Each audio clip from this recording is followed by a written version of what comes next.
Interesting analyst of Genghis Khan fallacy history, from Musman, as cosmology history activist, and also an electrical engineer.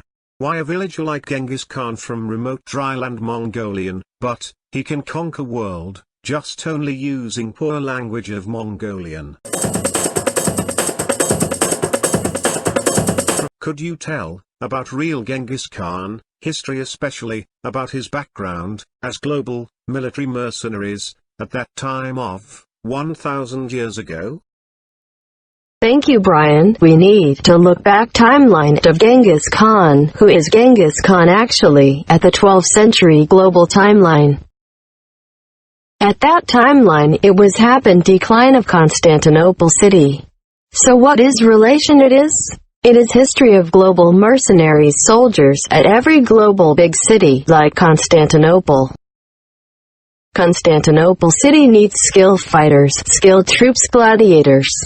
Varies races, ethnicity, varies languages from Russia, from Europe, from China, from global strong men to guard the city of Constantinople.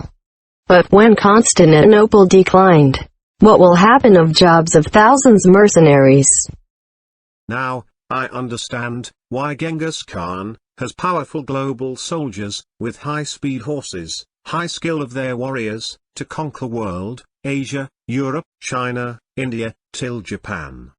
Brian, it is clearly logical fallacy of stupid written history. If Genghis Khan is mentioned only a villager from remote Mongolian dry land, it is misleading history. How can they conquer global world just only using poor Mongolian language? The old cities, like Rome, Constantinople, are the magnet of global urbans.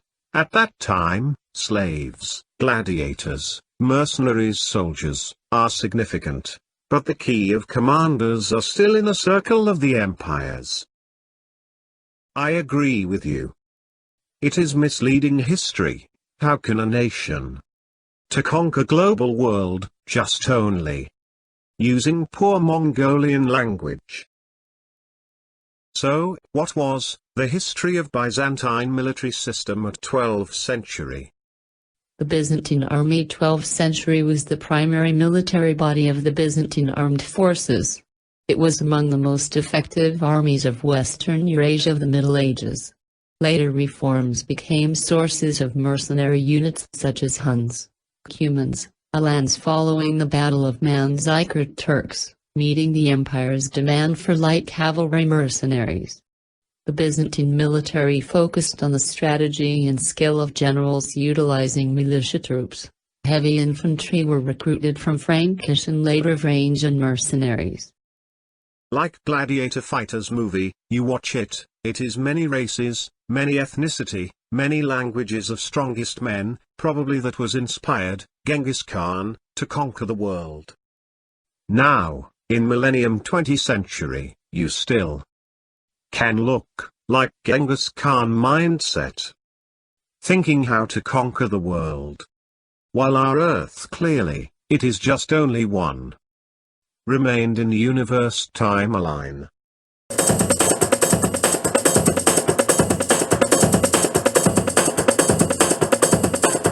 Genghis Khan Empire is the biggest and largest invader of the world at that time of 12th century with his 100,000 gladiator cavalries. Can we call him as an emperor of gladiator empires? Let's have a look Genghis Khan military capability first.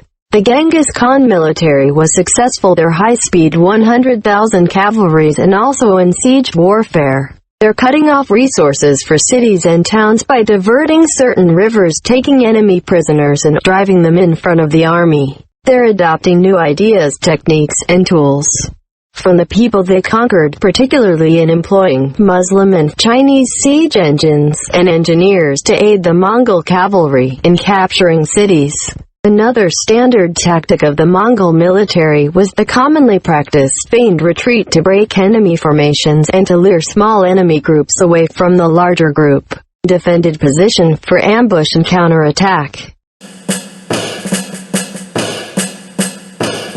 We can imagine from Gladiator and Medieval Wars movie with high-speed cavalries, the war tactic. strategy, ambush and counterattack with mass destruction warfare. This is the story of slaves become gladiators and become mercenaries, then finally become gladiator emperor. What we learn from a civilization, of a Genghis Khan, of a gladiator emperor, of gladiator empires, world kingdom, is that world globalization from 12th century till 20th century, globalization of warfare, industry, high-speed communication, that is mystery of humankind in 5,000 years timetable, in looking big mystery of 13.8 billion years universe timetable, that we will never know, the end scenario.